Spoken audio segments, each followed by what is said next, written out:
Guys, nakatikim na ba kayo ng Thai papaya salad? Kung hindi pa, samahan niyo ako.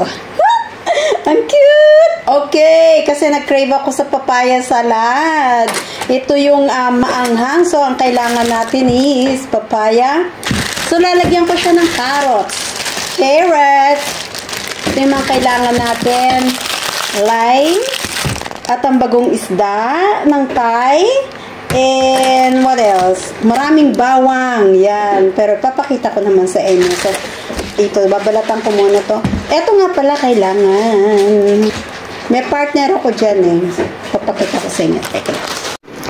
Taran! Ayan guys, nagayat ko ng mga gulay. Dito sa isang tasa, meron tayong paminta, asukal, bechin, lime juice, at bagoong isda. So, sibubuhos natin dito sa ating gulay. And then, imekos-mekos na lang natin yan. Oh, sarap. Nagdurog pala ako ng bawang at sili. Muntik ko na makalimutan. Mix natin yan dito. And that's it. Tapos na ang aking papaya salad. Guys, kain tayo. Guys, ang sarap nito, promise. Solve na ako ito kahit walang kanin. At ito na guys, ang finished product ng aking papaya pokpok. So, ito na yung dinner ko ngayon. Thank you for watching. Please watch and subscribe.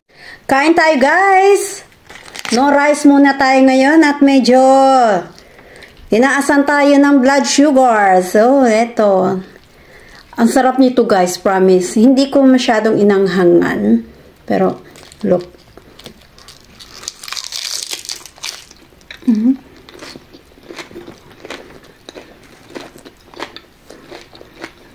Sarap, promise talaga.